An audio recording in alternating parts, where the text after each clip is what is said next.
cultural awareness. So this module's a little bit longer. I don't know if this one's a full hour, but it's a good chunk of the training here. And so kind of the goals of what we're gonna go over in the next 45 minutes or so. We're gonna introduce you to the changing demographics of Minnesota. It's a big piece of it. So look at how Minnesota is changing in the past 25 years and how population's continuing to change. Look at race and class inequality and how there's some really big impacts on human development, learning, health, and just exposure and access to outdoor and nature. Because there's some systemic things going on that most people are unaware of. And then hopefully you'll be more aware of what tools are out there that you can use to explore the cultural groups in your community. And so I know you guys, you're in a very diverse setting right now, but where you might end up in a few years, there's some really cool tools that you can tap into within every city across the country to explore the different cultural groups within each community. So I just want to think for just a minute here on culture, what it means. And it's defined a lot of different ways, but they're all kind of similar. I like this saying, culture, it's a lot of different flowers that make a bouquet.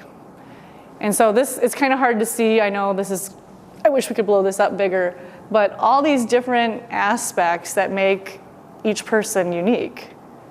And culture can be very individualized. So from language to your medicinal cures, religion, the way you rear children, the food you eat, folk art, celebration, jokes, manners, clothing you wear, the way you dress, work schedules, all these different things are part of culture.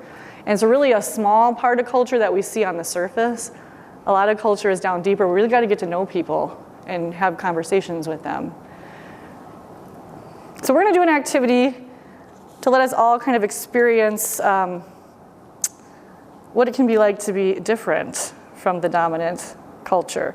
And so we're all going to be aliens from different planets. I'm going to actually pair you guys up again, so you guys will be from the same planet, you two will be from the same planet, and you two will. And so what I'm going to do is I'm going to give each pair a card that's going to tell you a little bit more about the aliens of your planet and what your customs are and just the way you interact in society. So we'll take 5 to 10 minutes to get familiar with these descriptions, and then we're going to mingle. We're going to mingle together and just kind of see what happens.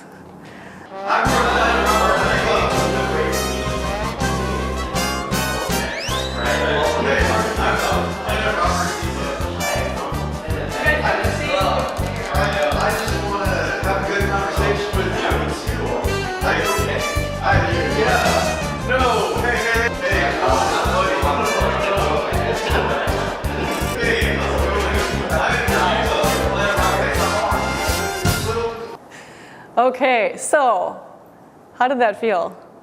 Tell me about your experience. What did it feel like?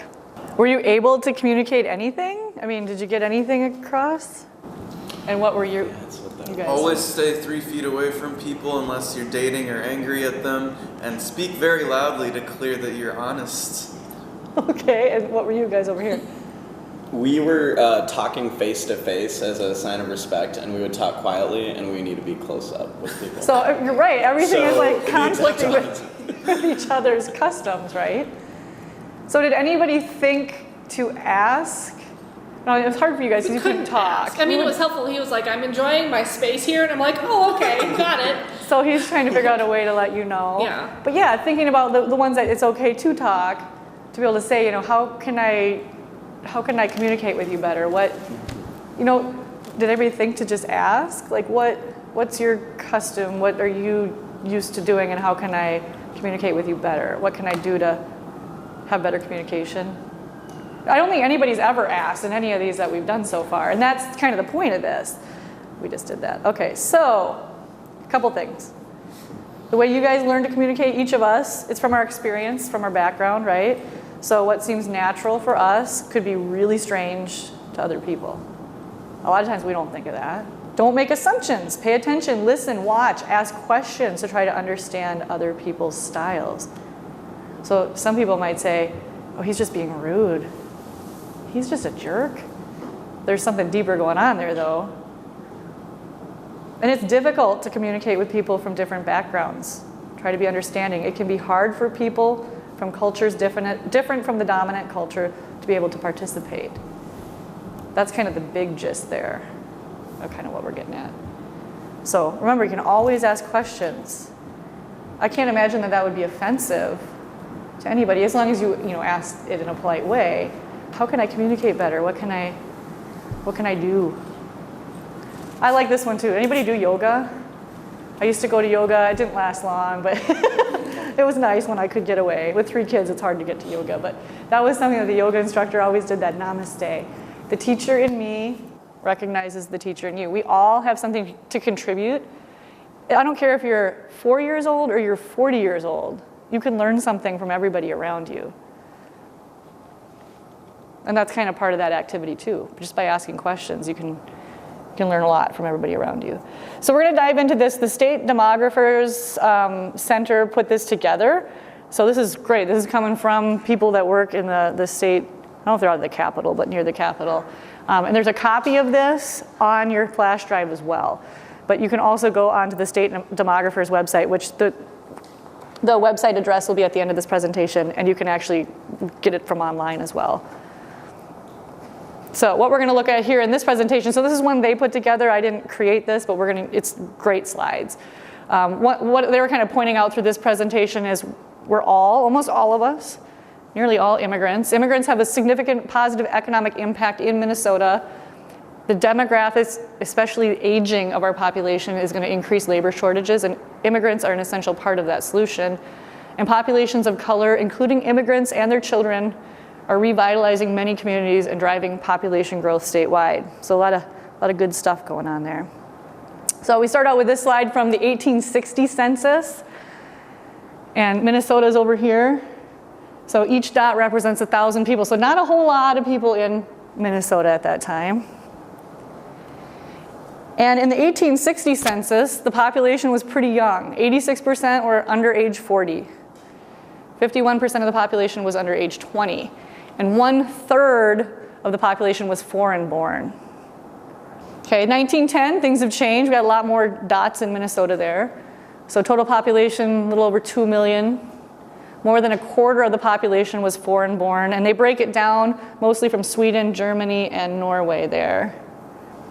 This is showing how the populations of color have grown since 1990. And I know the colors are hard to see. This is all on your flash drive, so you can look at this a lot more closely later if this is something you want to learn a little bit more about. So since 1990, Asian and Black residents tripled, Hispanic residents quadrupled in Minnesota. So population just going up within those communities.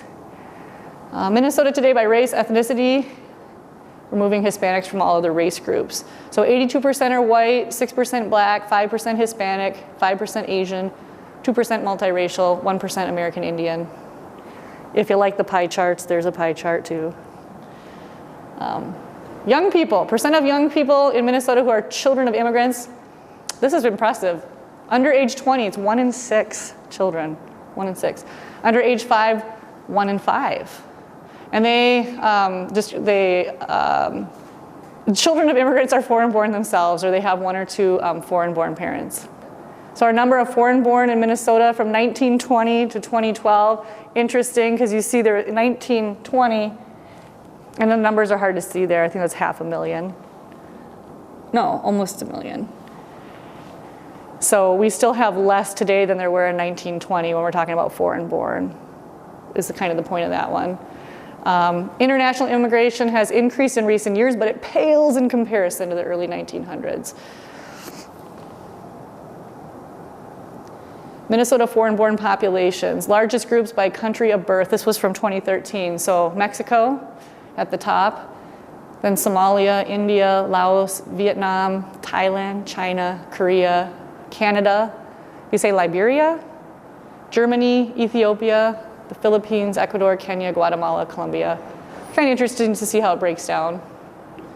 But our foreign-born population is just becoming more diverse. So this is back in 1950. The foreign-born population was mostly coming from Europe. That's what the green bar is. You know, today, it's a small percent that's European foreign-born. A lot of different continents represented today, which is pretty awesome. So I think what's really cool is you don't just lump and say Black, Hispanic, Asian. Within Black culture, there's lots of different cultural groups. And so that's kind of what this is introducing you to, breaking down within each of those kind of headings. So Black Minnesotans, we can break down African American. This is self-reported. I'm not sure if this must be self-reported on the census, what they check on the box is what I'm assuming here. African American, 174,000, okay. Somali is next, then Ethiopian, Liberian, African unspecified, and then all other cultural groups.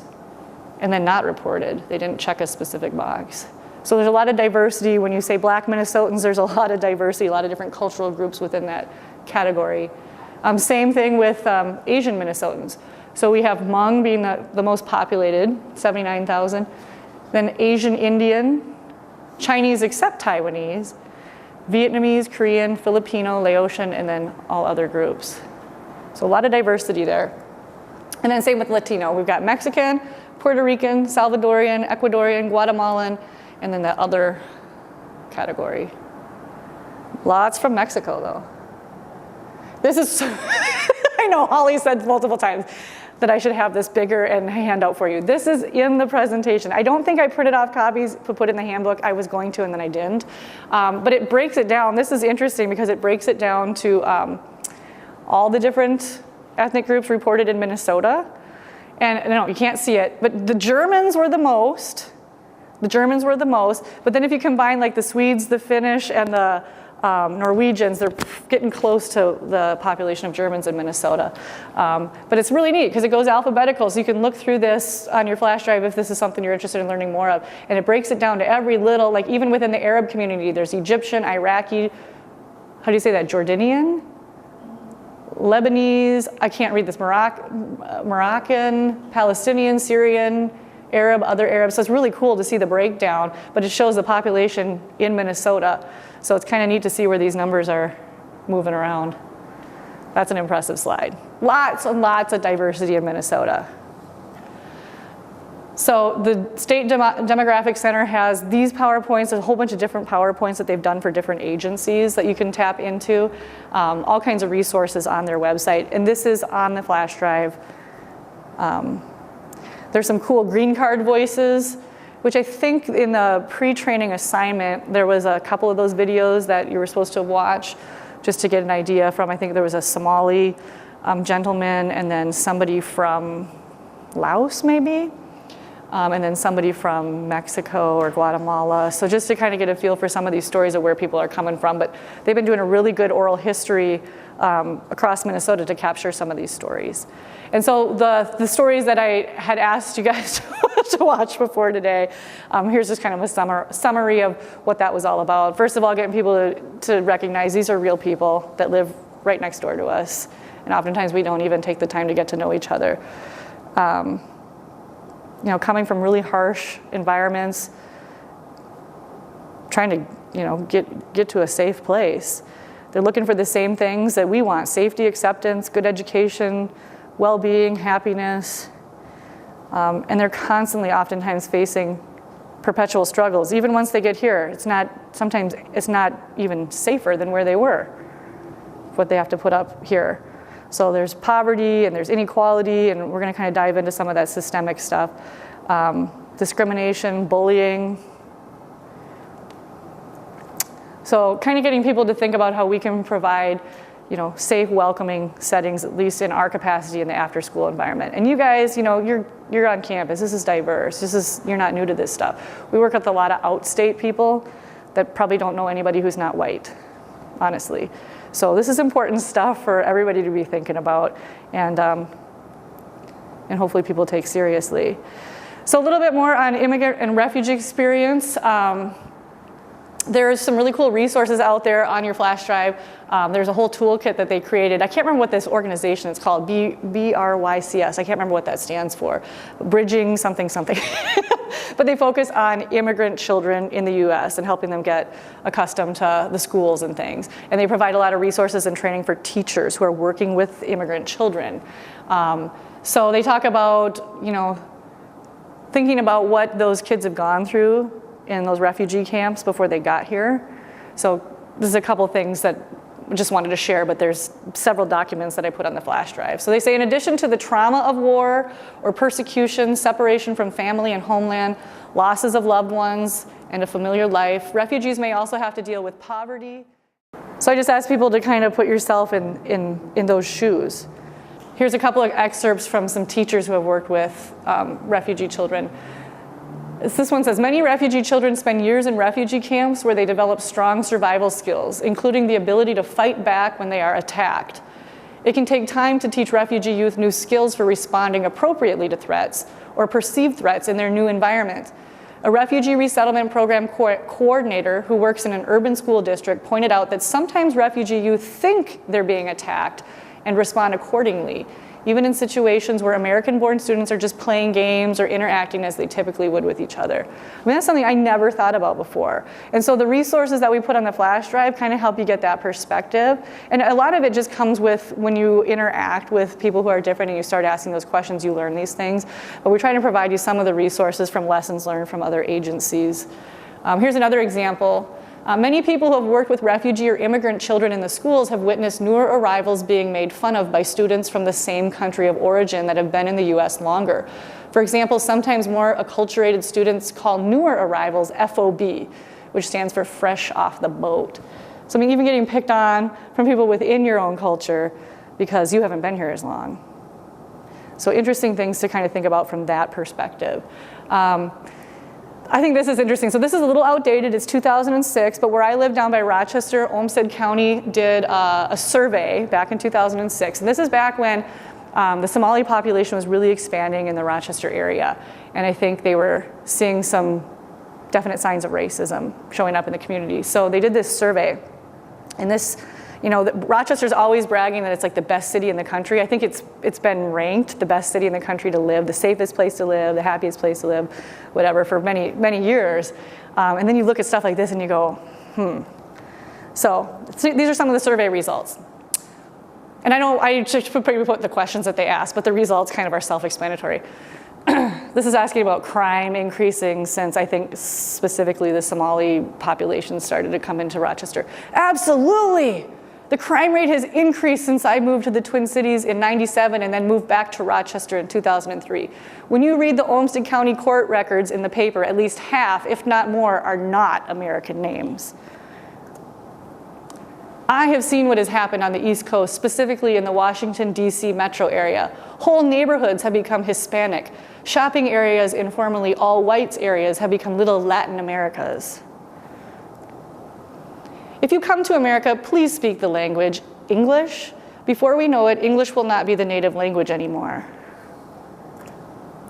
Our health care is so expensive and many immigrants get free care at Olmsted County Public Health. My workplace has spent time and money to give English classes to those who can't speak English, while the rest of us didn't even receive a raise the last 2 years. In certain areas, housing costs have gone down, crime has increased, violent crime seems to be in the media more, group fights seem to happen more, immigrant groups are involved, fighting in the high schools usually involve these groups. There are too many in welfare and are draining the channel and food shelf down to almost nothing some months. We need to have special teachers to teach the children. They need to learn English and use it daily. They need to look for jobs and work them when they have a job. Just because they can make more on welfare than working is not right. It's taking away from people who can't work for illness, etc. You guys get the vibe here? So I thought this was really telling. What they found was 80% of these people that they surveyed said none of their 3 closest friends were of another race. 78% said none of their 3 closest coworkers were of another race. 75% said none of their 3 closest neighbors were of another race. 50% said their daily interactions include no one of another race. Okay, so if you know nobody of another race, how can you talk like that about people of other races? It's kind of baloney, right? So there's definitely a lot of racism that's kind of hidden under the surface in not just Rochester. What was that just came out on, what's the, KARE 11? Is KARE 11 one of the news channels up here? They just had a big report like a month or 2 ago about racism across Minnesota and just the opportunities for people of color to be able to have like higher ranking professional careers. It's very, very tiny in Minnesota. And so we try to brag about how we're such a welcoming, inclusive place. And really, there's a lot of stuff going on under the scenes that white people don't realize, I guess. So the big message here is, get to know other people. I love this. Your comfort zone, you got to step out of the comfort zone and take some time to talk with people who are different. Get to know each other. It's not rocket science. It's not astrophysics or whatever you're studying. It's pretty basic stuff. It can seem scary though, because it's reaching out of your comfort zone. So another pre-training assignment was to watch this video, and it was actually a national news story done on something that took place in Eden Prairie a couple years ago. So you guys know where Eden Prairie is? Just west of the cities here. And they were looking to change the school boundaries. So there's quite a Somali community in the Eden Prairie area, and oftentimes what you find is these refugees, new immigrants end up in like subsidized housing, low-income housing, and so they go to the school that's right nearby, and oftentimes that's a poor quality school. It's just the way it is. And so they were trying to change the boundaries to mix it up so those kids would have more access to the higher quality education opportunities. And I mean, it turned out to a full-blown like war in the community. A lot of people on the school board were against it. A lot of parents showed up and were like complaining about it. And you watch the video, you get the feel. They were trying to find out ways to justify, like, this just isn't fair for my kids because they're gonna have to ride the bus longer, and they're coming up with all these excuses. In the end, it's blatant racism. It is, and you get to hear a few different people talk in the video, and then there's a nice long article that goes along with it here. But this is kind of to show you that systemic racism or systemic inequality. Just the way housing is set up in specific locations and people don't have access to the resources, the education, the jobs, the transportation to be able to move themselves up out of poverty. And it's everywhere, and some of us don't see it. So institutional racism, it's a network of institutional structures, policies, practices that create advantages and benefits for white people and discrimination, oppression, and disadvantage for people of color. And it's out there, even though people try to argue and say that's fake news or things like that. It's real, it's out there. It's rooted deep in our history through a lot of different policies. So I'm just gonna throw a couple examples out. Have any of you taken any classes on this? Yeah, I mean, it's pretty powerful stuff. And there's a documentary, it's a 2 or 3 part documentary, Race, the Power of an Illusion. Have you heard of that? And that's mentioned on your flash drive too. You can watch it on YouTube. It's broken down into like 3 one-hour episodes or something. Wow, it blew me away. So, and they kind of go into, since this nation was founded, what happened to the Indians, up to what's going on today, that it's still very prevalent. So going back to the New Deal, the 1930s Great Depression era, they had this New Deal and aid to dependent children. And within this policy, children of poor African American women were commonly barred or removed from this program under the suitable work or employable mother rules. Because, okay, so the same standards were not applied to white mothers. So a lot of these African American moms were staying home with the kids, but they didn't value that. It was socially valued for the whites, but not for the blacks. So they figured out a way to exclude the black families. That's one example. Under the Old Age Insurance Provisions Act of the 1930s, the majority of professions covered were occupations for whites.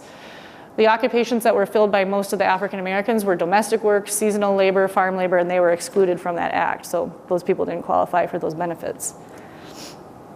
Post-World War II, practices like redlining start happening. That's where they marked a red line on a map where predominantly people of color lived to delineate an area where the banks would not invest.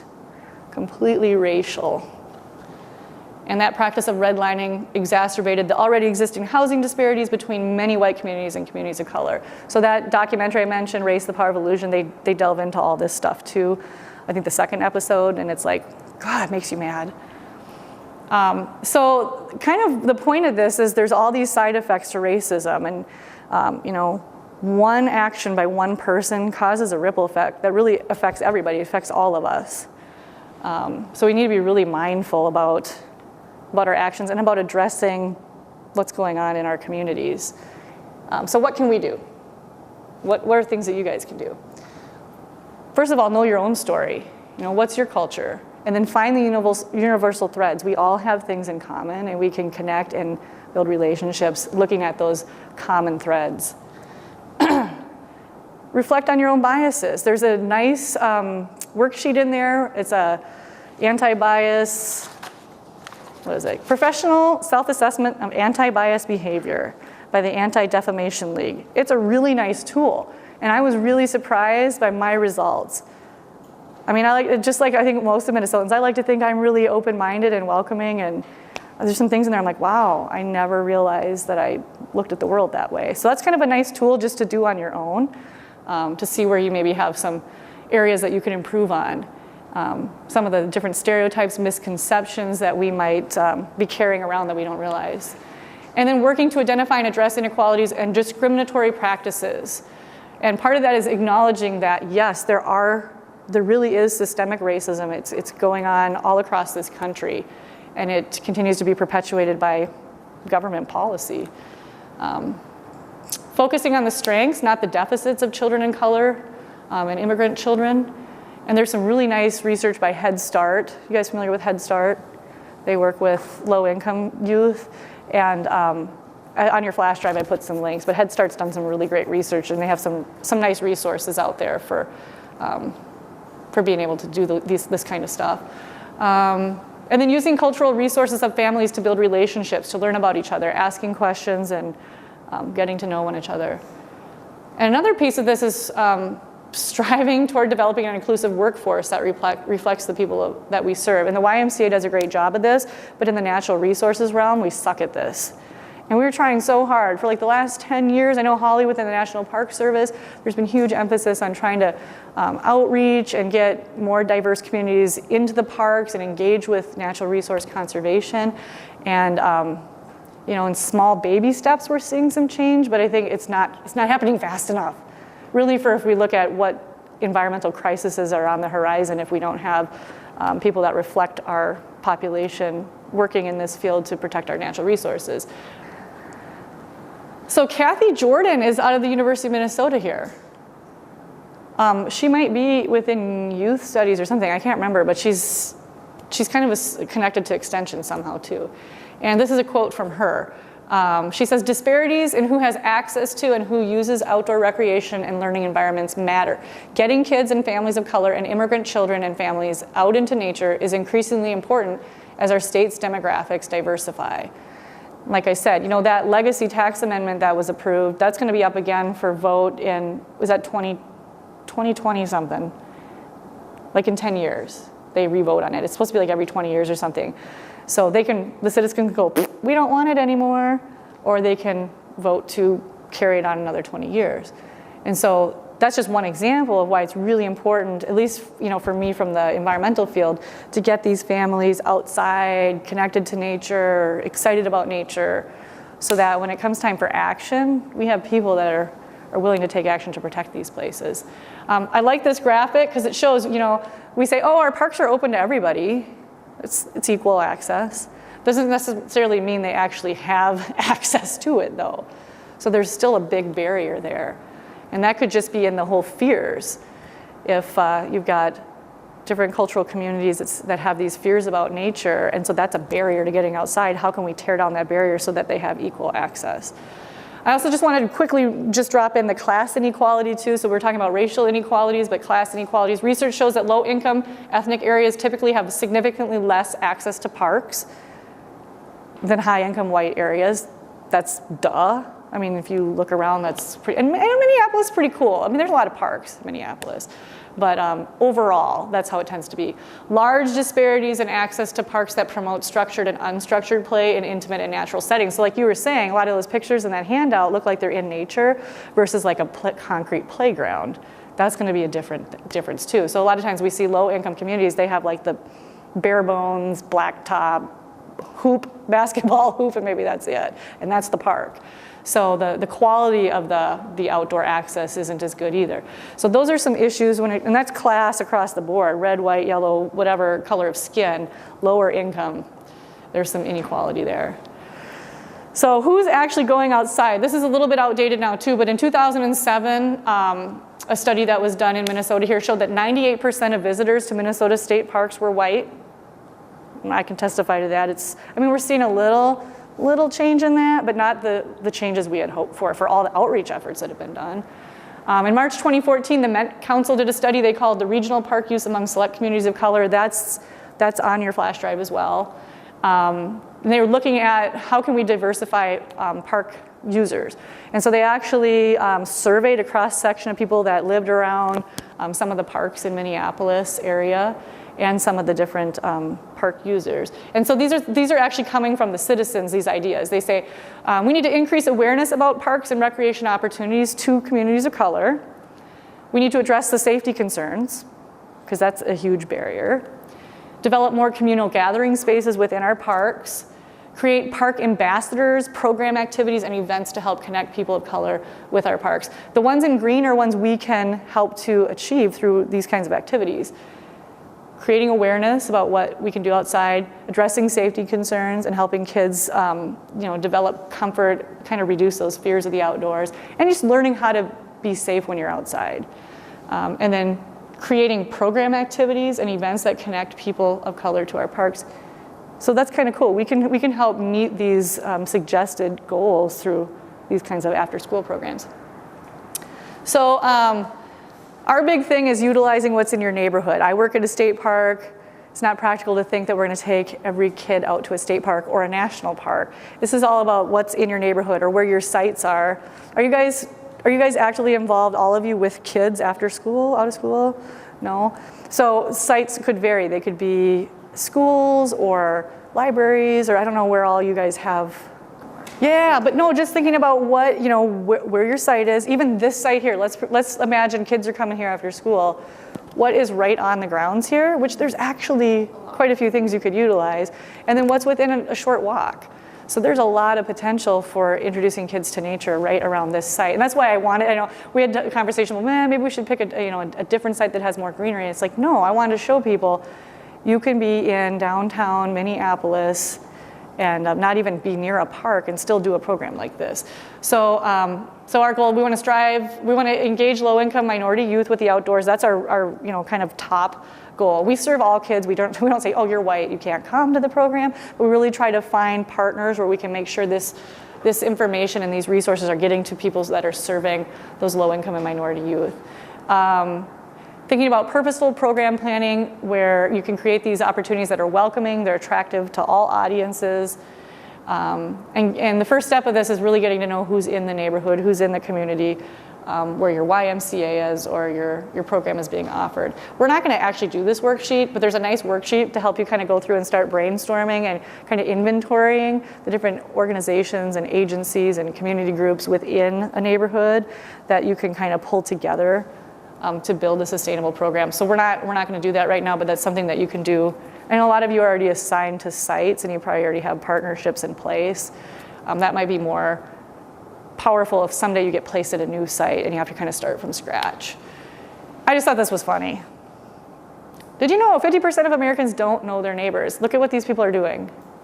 I haven't noticed that here on campus. Like everybody, do you guys feel scared if you don't have your phone right there, ready to go? And there were times before cell phones when people drove cars long distances and they didn't have a way to call for help. I had a bag phone. It was like a suitcase. Yeah, because when I was going to college, my truck kept breaking down. And so then I got this bag phone for emergencies only. But it was like a suitcase and it just stayed in the car all the time. How things have changed. And this technology is kind of a blessing and a curse. It's keeping us from getting to know one another. So that was just kind of a funny side note in there. So there's site-specific demographic information that you can pull up at your fingertips. Through this website, this is also referenced on your flash drive. It might even be at the end of the resources there, I'm not sure. But there's places where you can go in on the census and pull up the information on who lives in the community and break it down by zip code and look at age and race and all that stuff. So that's kind of a neat tool that's out there. I want to mention this book. It's on the table over there, so at break, if you're interested, you can peek at it. But this Black and Brown Faces in America's Wild Places. Dudley Edmondson is a photographer, nature photographer out of Duluth who wrote this book. He's an African American, and he traveled across the country because he's like, in this field, I don't see too many other people that are not white. So he traveled across the country, visiting a lot of national parks in particular. And whenever he met a ranger or a park staff that was a person of color, he tried to do an interview and find out how did they get interested in the outdoors. What's the trick here? What's the common thread so we can try to get more people excited about the outdoors? And I think he just thought too, by having this book and showing these faces, that would help inspire other people of color to get excited about the outdoors. So a couple things from this book. There's a story I took out of there. Linnea was born in Minneapolis. So she's one of the people that he highlights. She does like wilderness adventure trips out in like the Rocky Mountains now. That's where she works, but she grew up in Minneapolis. And I think her mom was white, her dad was black.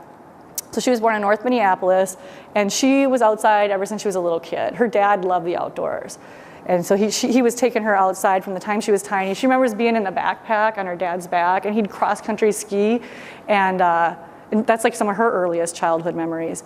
And she also remembers how white people would get immediately intimidated when they would come across them out in the woods or at a park. Because she said he was this big black guy and people would just kind of stop and get a little nervous until they started talking to him. And she said he's like a big teddy bear. He's like the gentle giant. But people just on that first reaction would get kind of intimidated of him. And what she says from her experience for African Americans, the key to experiencing nature is to be able to do so in a place where we feel safe and we feel welcome, especially in small towns. She talked about how sometimes when in her travels, she'd go through a town and just by the look of it, she'd just keep going. Like, I didn't even stop and use the bathroom here because I don't feel safe. And I've never had to think that way before. So interesting perspectives in that book as well. So I'm going to mention Conservation Corps of Minnesota again. In your book, yeah, some of you are on the page there, on the left, you got it. Yep, there's their brochure, but they do a lot of great work trying to provide opportunities out in the field it's open to everybody, but they're doing a lot of outreach to get children of color involved in kind of that conservation field.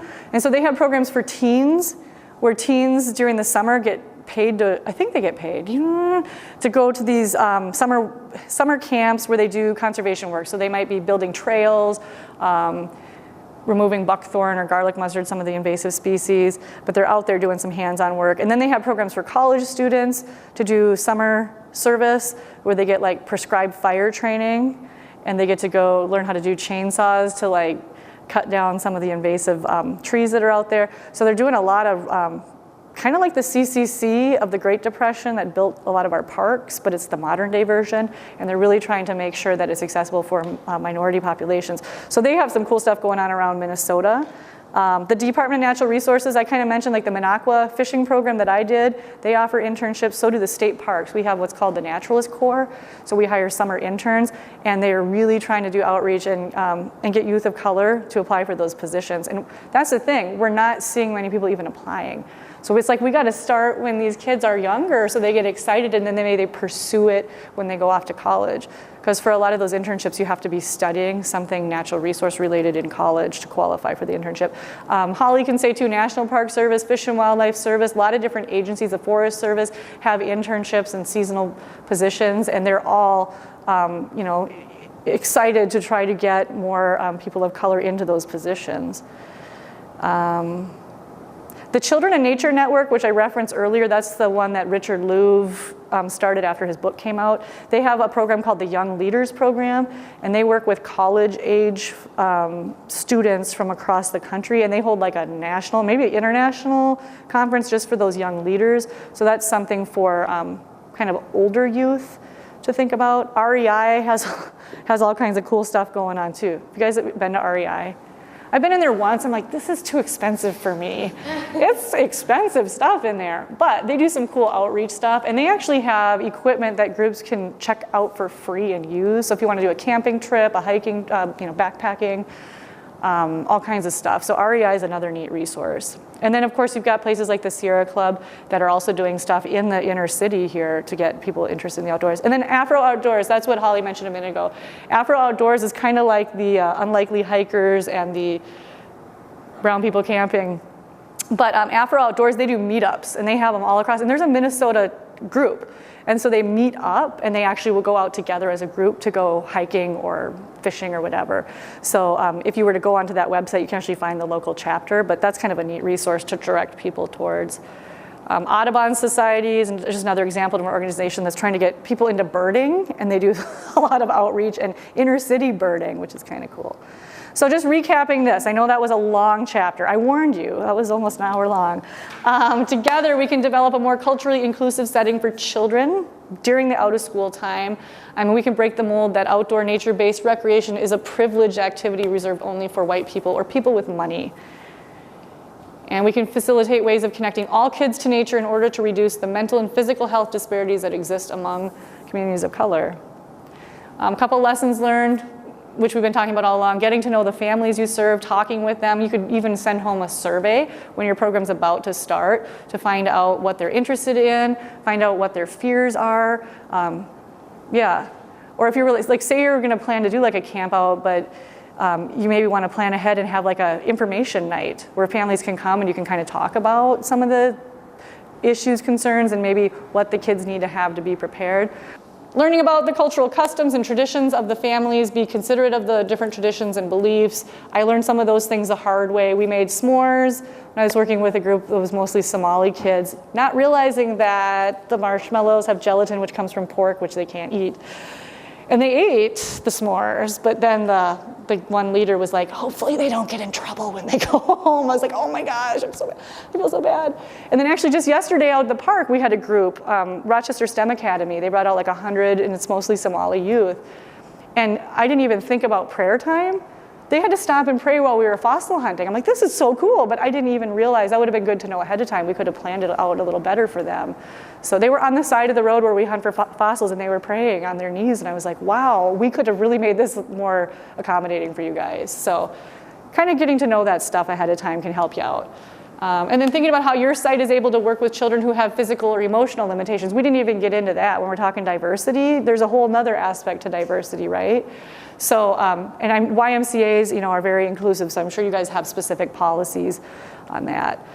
So some of the resources that are going to be on your flash drive, I tried to include as much as I could find on the different cultural groups of Minnesota. So there's, skip down to the second one there, A Guide to Cultural Awareness in Minnesota, American Indian Cultural Guide. Yeah, it's a nice booklet on there. And then there's these cultural background or resource sheets. That's what that stood for, BRYCS, Bridging Refugee Youth and Children's Services. And they did these backgrounders on they only did a few different cultures. I think they must be headquartered by Washington, D.C. or something, so they focused on the communities there. But there's Bhutanese, Burmese, indigenous Mexican cultures, Iraqi culture backgrounder, and Somali culture. So those are all on the flash drive. They're like a double-sided, really nice. It kind of looks at where they were coming from before they moved here. What was it like there? What did they do for fun? What was school like? What was climate like, culture like there? And then some of the things they're facing in the country here. So they're really nice little backgrounder sheets, but still, you don't want to stereotype and think, oh, everybody who's Somali is coming from that background. You need to ask questions and get to know people. Field Guide to Hmong Culture, really nice resource from the Madison, Wisconsin Children's Museum. That's another nice little booklet to learn more about the Hmong community. And then we've got that PowerPoint that we saw from the demographic office, toolkit on refugee children in the US. I showed a couple slides from that. I put the color from the report from the Met Council on there. That self-assessment thing that's in there, that's also on the flash drive. And then a couple articles more about Minnesota and who's actually going outside. This was a nice resource from 4-H on making 4-H more accessible with youth with special needs. So if you have kids that have special needs, that's kind of a nice little tool. And then just kind of referencing these books that I mentioned over there. We have a cultural awareness resource page on our website too, but it's kind of a new growing piece of our website. Green Card Voices I mentioned, those are oral histories where they actually recorded people telling their stories, and it's a lot of immigrant and refugee stories that are really pretty powerful. We have the Hmong Cultural Center in St. Paul that is also a great resource. They will actually come and do trainings. So that's kind of something to think about if you're working with a lot of children who are from that cultural group. And then, inclusive 4-H resources for LGBTQ too. And that's something that maybe in the metropolitan area where there's a lot more diversity, you're maybe getting training on that. Outstate Minnesota, that's like not hardly talked about. So nice resources that are out there at your fingertips. And then I mentioned Outdoor Afro again. Oh my gosh, it just keeps going. There's a ton of resources is the point. So if this topic is of interest to you, really explore that flash drive. Okay, we're gonna stop. We're gonna take a half-hour break.